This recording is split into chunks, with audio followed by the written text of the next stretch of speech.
Prophet Chevure, tinokutenda nekutipawo mukana kunge zvokurukura nemi kudayo so. Tokutenda inokuuya Mwari ngavakuitirei zvakanaka. Tanzwa mbiri yenyu Prophet Chevure, mbiri yenyu yatekeshera muno Masvingo nedzimwe nzvimbo dzakatitenderedza. Chakutanga Prophet Chevure, tinoda kuziva kuti anonzi Prophet Chevure ndiani uyezve makatanga rini zvekushumira izvo. Ndinotenda mbiri ndeyaJesu. Mukurumbira wamunonzwa uyu ndowaJesu. Zita rangu ndinonzi Prophet Dr. Love Chevure. Ndinopinda the Prophetic Grace International Church inowanikwa muno Masvingo pamucheke ho. Tinotanga na 12 o'clock tichipedza na 4 o'clock.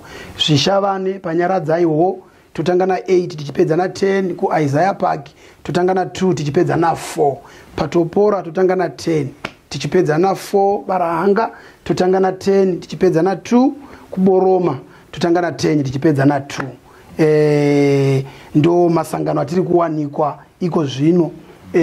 Prophet Love Chevure vakakurira muchechi inonzi the Methodist Church in Zimbabwe.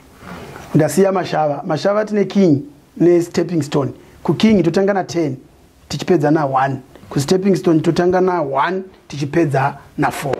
Prophet vakakurira muchechi inonzi the Methodist Church in Zimbabwe. Ndikapinda chechi iyoyo kusvika mukukura kwangu kusvika pakunoroora ndiri Methodist Church. Ushumiri calling yangu ndakatoinzwa ndatova kumatrack. I was a truck driver. Ndakatosiyawo basa rokudrive magonyeti ndichiuya kuzoita basa raMwari. Mushure mokunge Mwari varamba vachidana ndinoda kukutuma, ndoda kuti uite basa rangu. Ndakatanga ndichimboresista. Ndofunga for almost 1.5 years ndakanga ndichiramba ndiriko nokuti basa rokutyaira magonyeti rakanga richindinakidza. But ndakasiya basa iroro mushure mokunge Mwari vandidana. Muri mugore ra2013 ndo pandakatanga kupinda mubasa raMwari. Chii chakaitika kumuzoti haini zvekuva mashofi handichani? Mwari vaitaura, Mwari vaiuya kuhope, Mwari vaindipa mavision ndichifamba.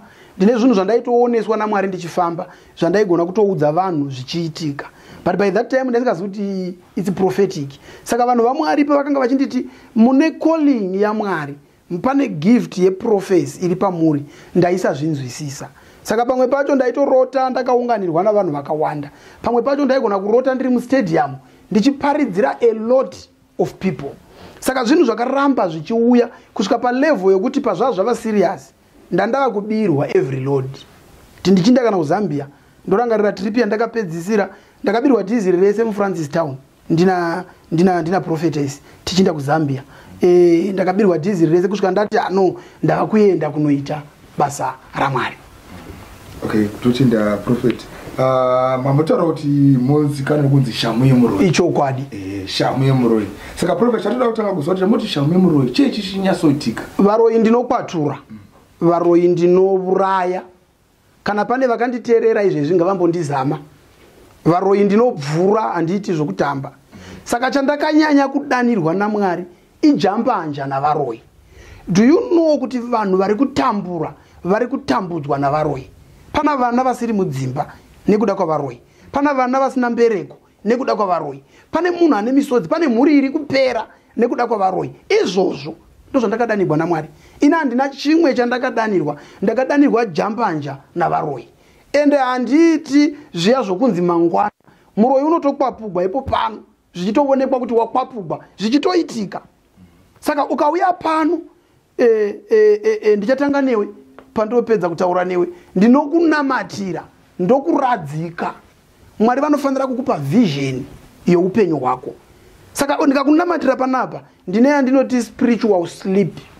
Ndinokuradzika pamweya wakamira apa wotobatirwa nehope. Mwari votokutora votoenda newe wotoratidzwa kana pana akakuroya unofanira kuona zvakaitika. Kana iri hembe yakasungwa, kana iri hari, kana zita rako riri mubako, kana riri picture rakatogwa, iwe ndiwe unofanira kundiudza kuti munhu waMwari ndabona picture rangu mubako rakati. Handisini ndinokuudza kuti une picture riri mubako. Saka mukawa vanhu vachiti shamu yomuroi ndauraya varoi vakawandisa. Angoita nharo akasatendeuka. Inini ndine policy yekuti wakagara pachigaro chako kana akasasumuka unosumudzwa norufu. Okay. Shamu yemuroi inenge ichita iri pano. The territorial commander. Pakanaka. Yes. And then shamu yemuroi prophet Chevure. Ku church nimi prophet ministry area of speciality yamoti inini ukuku munhu akauya ku church kwangu ndakasimbira uku ndekupi? Prophetic healing and deliverance. Okay. Chiprofita andakuudza ndokuradzika ndinogona kukunongazve. Mwari vanotipa vakatipa meso tinoona. Ndinogona kukurondedzera life yako, ndinogona kukurondedzera mhuri yako, ndinogona kukuudza iwe kubva kumukoma wako kusvika kulast born, ndichikuudza kuti pakatanga nhingi pakatevera nhingi zvakaitika pakati, then ndogona zvekukuradzika kuti iwe uzvionere. Munoona zvokuudziwa zvinonetsa, saka mazuva ano ndava kungobata musoro iwe wotoona nyaya dzako wega. Takambonzwa nyaya yedeliverance center. Mwakwanisa kutitsanangurira kuti chii chinobvoitika kudeliverance pakaiudhemo prayer mountain. Kupera kwemwedzi woga woga ndina mazuva 3 nousiku 3 hwatinenge tiri pa 3 days and 3 nights of prayer and fasting. Ipapo ndiri kupa vanhu mamarriage, ndiri kupa vanhu varume. Kana musikana kana mukadzi akanditerera uchida murume uya ndikupe murume wako gore risina kupera. Shoko raMwari rinoti mukadzi mumwe nomumwe nomurume wake, nemurume mumwe nomumwe nemukadzi wake. Hapana anofana kugara ari oga. Saka ukatoona zvichinzi varume vashoma, that's an error. Saka ukauya pano ndinotsvaga kuti wako murume aripi uye wako ndiani. Hatisi kuda vanhu vanopfimbiwa navanhu vari wrong, because chiri kunetsa mazuva ano vanhu vari kupinda muma wrong marriage obva ashingirira achiti marriage ndeye kushingirira vasikana, marriage haisi yekushingirira, marriage ndeye kuenjoya. Kana ukashingirira marriage saka uchazonoenjoya marriage kudenga. Kudenga hakuna marriage. Ukasatoenjoya pano hauchaenjoyi.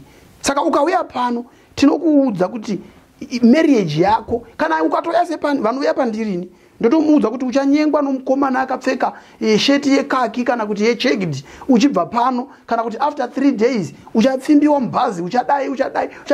Zvinofanira kuva more prophetically kuti kana zvoitika unoziva kuti ava ndiMwari ava. Saka ndiri kupa vanhu varume deliverance center. Hatitenderi kuti munhu agare ari oga. Mwari vanoti hazvina kunaka kuti munhu agare ari oga. Ndokubva vaitira Adam mukadzi. Pamusoro yeprofeti ndokubata. Saka vanouya kudeliverance center vachida varume kana vakadzi anofanira kunge ashuva nevision yemunhu waanotogara achida here kana kuti anongouya achingozoti chero zvazvinatowana. Ndosaka muchiona kuti vakadzi ndotomuti uya nesheti inokwana murume waunoda. Uchidawo chidhuzha uya nesheti inokwana chidhuzha. Uchidawo mupfupi uyawo nesheti inokwana tinokupa muruvarume tiri kupa vanhu pakaiwa. Kana akatotizwa nomurume kana kuti akasiyiwa nemukadzi ari kuda ndoda kuti mukadzi wangu adzoke, ukasvika padeliverance center chatotanga kuita ndechekuona kuti wanga ari wako here. Kana anga ari wako ndomudana uripo, haufaniri kubva asati afona. Unotofona izvozvo zviri instant kuti murume wangu wakainda wakanditiza. Kana anga akatoenda namarwei unotokufonera vari ipapo usati wabva pagomo. Kune matestimonies here my way. Endai pa Facebook page, endai kuma WhatsApp channels edu. Ndofunga gomo ratakapedzisira iri tine more than 100 matestimonies evanhu vane varume vakadzoka. Ndine last week yemunhu watakanamatira pano kuma 7 achibva panapa kuma 12 murume wanga amira padhone secho kumusana achiti sorry mukadzi wangu ndakadzoka ndakainda ndadzoka ende handichadzokeri. Saka matestimony ndoti chiko igozha kuzvinzira moga ishamu yemuroi ichitaura. Saka nhamba ndidzodzo dziri kubuda pascreen. Anenge achida kuvabata munguvabata 24/7 anonge vachibatika. Vanetsana nezvidhoma vanetswa nevaroi shamu yemuroi iripo. Chingosumudza nhamba ubate shamu yemuroi ubatsirikana. Shamu yemuroi alright. My last words kuvateereri nevari kuona video yedu. Alright, ndiri kuti kune vane mhuri dzanetsa nekupomerana nokufungirana kuti ningi une chikwambo ningi une chii. Shamu yemuroi iri pano. Hamuspi mune mibvunzo inopera. The Bible says you shall know the truth and the truth shall set you free. Vana vari kunetseka nemamarriage, musikana kana mudzimai ari kuda murume, uya ndikupe murume wako gore rino risati rapera. Vari kuda mabasa, vari kuita mabusiness, vari kutsvaga mapromotions, svikai. Vanorwara muna Jesu wedu mune kupora. Mashoko angu ndinoti svikai pa deliverance center. Musaita zvokuudzwa, uyai muzvionere. God bless you.